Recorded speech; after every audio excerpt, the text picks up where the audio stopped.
ಜೀವನದಲ್ಲಿ ಎಷ್ಟೋ ಸಮಸ್ಯೆಗಳನ್ನು ಎದುರಿಸ್ಕೊಂಡು ಬಂದಿದ್ದೀಯಾ. ಸಾಕಷ್ಟು ಮೋಸದ ಜನರನ್ನು ನೋಡಿದ್ದೀಯಾ. ಸಾಕಷ್ಟು ಜನರ ಸುಳ್ಳುಗಳನ್ನು ಕೇಳಿದ್ದೀಯಾ. ಸಾಕಷ್ಟು ಅವಮಾನಗಳನ್ನು ಅನುಭವಿಸಿದ್ದೀಯಾ. ನಿನಗೂ ಬೇರೊಬ್ಬರಿಗೆ ಮೋಸ ಮಾಡುವ ಅವಕಾಶ ಇದ್ದರೂ ಮೋಸ ಮಾಡಲಿಲ್ಲ. ನೀನು ಸುಳ್ಳಿನ ಮೇಲೆ ಸುಳ್ಳು ಹೇಳ್ಬೋದಿತ್ತು, ಆದರೂ ಹೇಳಲಿಲ್ಲ. ನೀನು ಬೇರೊಬ್ಬರಿಗೆ ಅವಮಾನ ಮಾಡ್ಬೋದಿತ್ತು, ಆದರೂ ಮಾಡಲಿಲ್ಲ. ಯಾಕಂದರೆ ನೀನು ಒಳ್ಳೆಯವನು. ನೀನು ಬೆಳೆದು ಬಂದ ಹಾದಿ, ನಿನ್ನ ತಂದೆ ತಾಯಿ ಕಲಿಸ್ಕೊಟ್ಟ ವಿನಯ, ನೀನು ನಂಬಿರುವ ಧರ್ಮ ಮಾರ್ಗ ನಿನ್ನ ಯಾವ ಕೆಟ್ಟ ಕೆಲಸ ಮಾಡಲು ಬಿಡಲಿಲ್ಲ.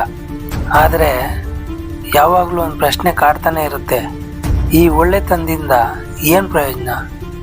ಸುಳ್ಳು ಹೇಳ್ದವರು, ಮೋಸ ಮಾಡಿದವರು, ಕೆಟ್ಟವರೇ ಚೆನ್ನಾಗಿದ್ದಾರಲ್ಲ ಎಂಬ ಭಾವನೆ ಬಂದ್ಬಿಡುತ್ತೆ. ಒಳ್ಳೆಯನಾಗಿರೋದು ಕೆಟ್ಟ ನಿರ್ಧಾರನ ಅನ್ನೋ ಪ್ರಶ್ನೆ ಕಾಡುತ್ತೆ. ಮಹಾಭಾರತದಲ್ಲಿ ಪಾಂಡವರು ತನ್ನ ರಾಜ್ಯ ಕಳ್ಕೊಂಡ್ರು. 13 ವರ್ಷ ವನವಾಸ, 1 ವರ್ಷ ಅಜ್ಞಾತವಾಸ ಅನುಭವಿಸಿದ್ರು. ವೇಷಭೂಷಣ ಬದಲಿಸಿದ್ರು. ಎಷ್ಟೋ ಅವಮಾನಗಳನ್ನು ಎದುರಿಸಿದ್ರು.